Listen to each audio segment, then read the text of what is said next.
Le top 5 des jeux qui auraient mérité l'As d'or. Ça y est, Odin est sacré As d'or 2025. Désolé les gars, personne va se souvenir que vous étiez en lice pour gagner ce prix. D'ailleurs, qui se souvient des jeux qui concurrençaient Acropolis? Mais aujourd'hui, on va justement parler des jeux qui n'ont pas gagné l'As d'or. On va parcourir cette timeline à la recherche d'anomalies. Vous allez m'aider. D'abord en commençant par mettre un petit pouce bleu et en vous abonnant, et ensuite en cherchant avec moi les anomalies des jeux qui auraient dû gagner l'As d'or. Et on commence tout de suite en 2016 avec... Mais attendez, il y a quelque chose qui cloche. Là, on commence avec Qui perd gagne. Vous le connaissez sûrement plutôt dans cette nouvelle version. Et je vous explique tout de suite pourquoi il aurait mérité l'As d'or. Qui perd gagne. Le jeu de mots est plutôt cool, vous trouvez pas? Alors non, il s'agit pas de perdre, il s'agit d'associer les images par 2. C'est vrai que je vous ai dit, notamment dans ma vidéo sur les top 5 des jeux à jouer à Halloween, que Mysterium était incroyable. Et c'est vrai, Mysterium est incroyable, mais Halloween, ça n'arrive qu'une fois dans l'année. Et si je regarde combien de fois j'ai joué à Mysterium par rapport à Qui perd gagne depuis 2018, le constat est édifiant. Qui perd gagne va sortir très souvent dans vos soirées. Le jeu se joue jusqu'à 8 joueurs. Par exemple, je vais associer moi le 2, le jeu d'échecs, avec le 10, le sablier bien sûr, puisqu'on joue aux échecs de façon chronométrée. Je vais mettre le 7, le jeu de cartes. On voit la dame et le roi avec la cabine téléphonique qui fait très anglaise. Je vais mettre le T-Rex ultra fort avec la fourmi, bien évidemment, pour montrer toute la puissance de ces animaux. Mais ça serait trop facile de jouer à ce jeu si on avait tout notre temps. C'est pour ça que dans le jeu, on a un sablier et du coup... En temps limité, ça change la donne. Prix de panique, les joueurs vont faire des choix de plus en plus bizarres. Pour aller, on va mettre ça avec les médicaments, avec le mariage. Je sais pas pourquoi. Mais là où l'auteur a été génial, c'est que qui perd gagne, oui, mais les cartes ne sont pas un nombre pair. On doit se retrouver avec une carte qui est la pomme pourrie et qui va compter bien plus de points si on arrive à être en accord avec nos adversaires. Moi ici, j'ai mis l'éolienne.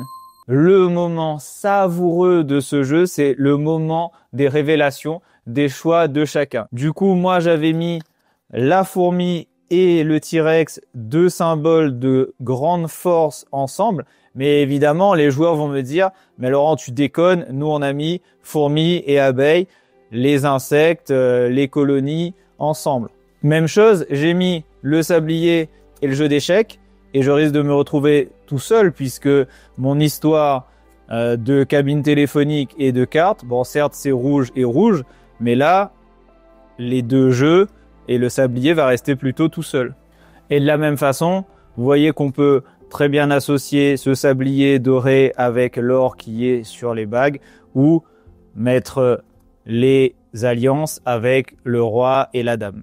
Plein de possibilités et surtout on rigole beaucoup dans la soirée. Dites-moi en commentaire si vous auriez associé plutôt le jeu d'échecs avec les cartes ou avec les alliances ou encore comme moi avec le sablier. Là où tous les joueurs vont être d'accord, c'est effectivement l'association du mariage avec les médocs. Ça c'est à peu près sûr. Et on continue en 2021. Micro Macro est un jeu incroyable où on va parcourir la carte à la recherche d'indices pour résoudre une situation. Mais il y a quelque chose qui cloche. Là, et oui, cette année-là, Top 10 avait tout pour remporter l'As d'or et je vous explique pourquoi. Top 10 est un jeu d'ambiance coopératif fantastique. On va chercher à se situer par rapport à une échelle d'intensité. On va donner aux joueurs une situation, par exemple de citer un film de celui qui va faire verser peu de larmes à celui qui va en faire verser beaucoup et une carte d'intensité. Ici, par exemple, j'ai reçu la carte 8. Il va falloir que je trouve un film qui fait verser beaucoup de larmes, mais qui laisse la place à quelqu'un pour se positionner encore au-dessus. Je vais prendre par exemple La Ligne Verte. Terrible. Le capitaine commence à annoncer son film, puis les autres joueurs vont donner leur film les uns après les autres. Cette vie, vice versa. Ant-Man et la Guêpe, Quantum Mania. Une fois que tout le monde aura donné son film, il va devoir placer les cartes une à une. Alors vraiment, pour Ant-Man et la Guêpe, Quantum Mania, je pense qu'il faudrait le mettre en 10. Tellement ça a fait pleurer les fans de Marvel en étant totalement nul.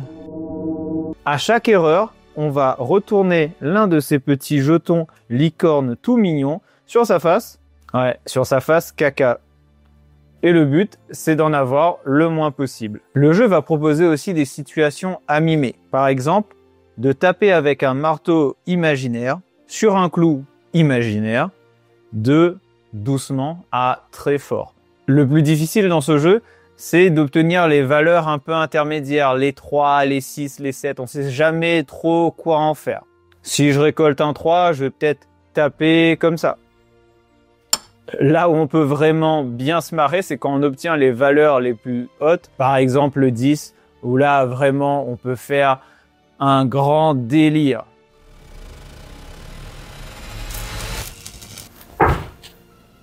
Je sais pas s'il aura compris 10 là-dessus. Le jeu propose lui-même aux joueurs d'équilibrer les situations selon les groupes entre les situations où on va juste donner des mots ou celles où on va faire des mimes. Et la grande variété des questions amène des soirées très riches à top 10. À noter qu'il existe depuis peu une version interdite aux moins de 18 ans, si vous voulez des soirées un peu plus...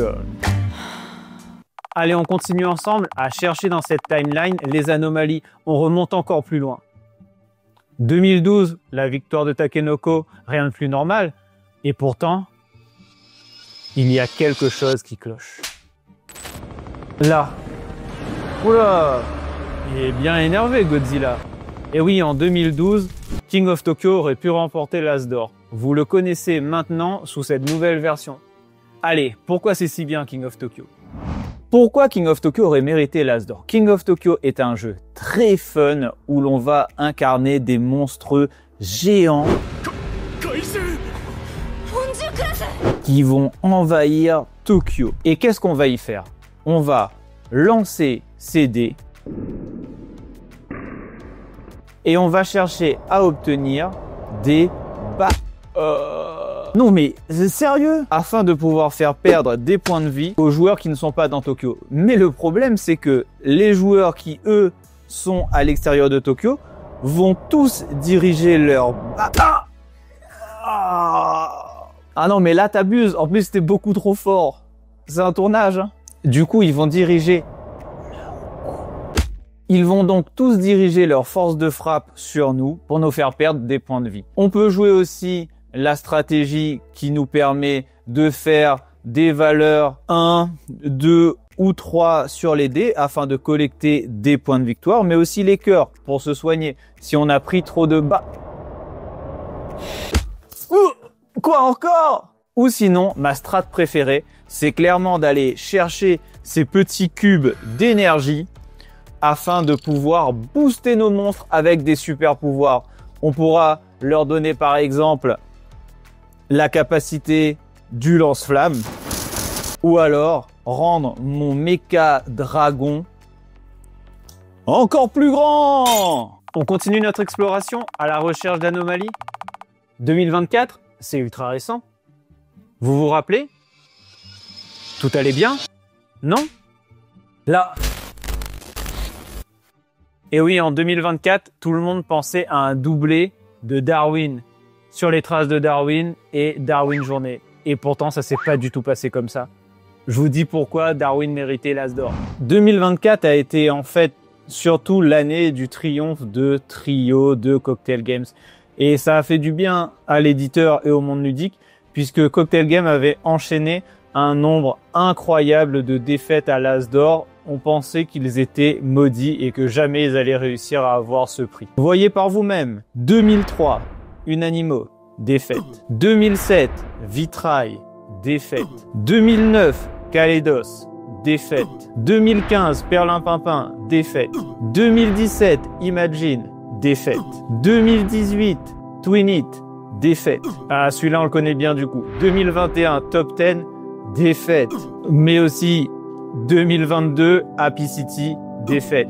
Une année de répit en 2023 et enfin cette victoire de Trio en 2024 qui a du coup éteint sur les traces de Darwin que moi je voyais gagner car il méritait vraiment cet as d'or avec ce matériel vraiment incroyable. Déjà rien que les plateaux personnels sous forme de carnet ultra quali avec une méca très efficace où on va déplacer le HMS Beagle, le bateau de Darwin, et où on va sélectionner une tuile qui est dans sa colonne ou, selon son déplacement, dans sa ligne. On va sélectionner donc ici cette tuile ornithorynque et on va placer sur l'emplacement de notre plateau correspondant. Donc, les tuiles de l'Océanie en bleu et ici, le symbole de mammifère. Alors, Jamy, tu entends comme moi tous ces commentaires?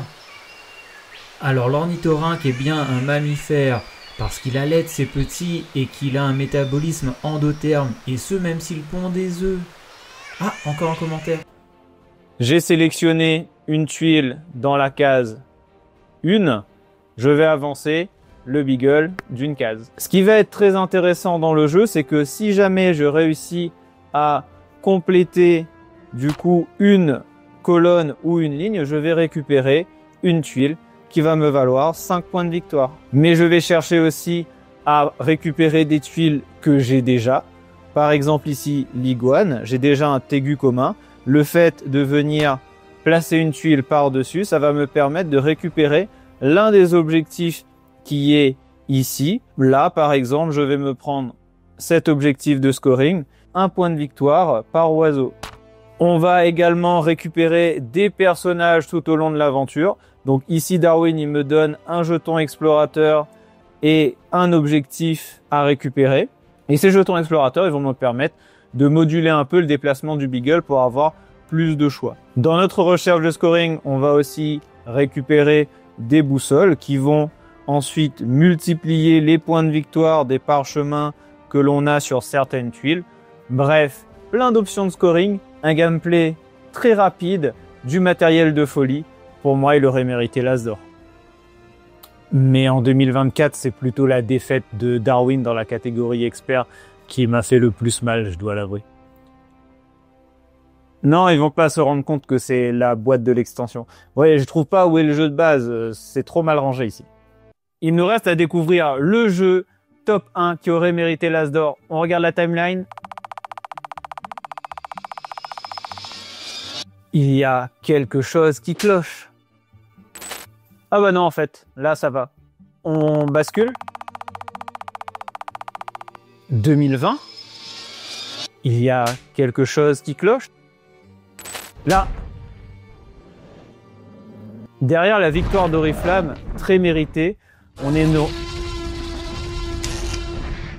Derrière la victoire d'Oriflamme, très méritée, on a été nombreux à dire que Oriflamme était plutôt un jeu initié. Et le jeu qui aurait pu être l'As d'or si le prix initié existait en 2020, c'est Draftosaurus. Un jeu où on va drafter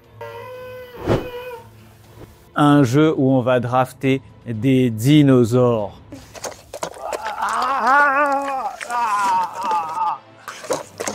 Ah, la violence de ce tournage. Le jeu est très simple. On va tous avoir des dinosaures en main avec des petits meeples vraiment trop mignons. On en choisit un que l'on place dans son enclos et on passe le reste à ses adversaires.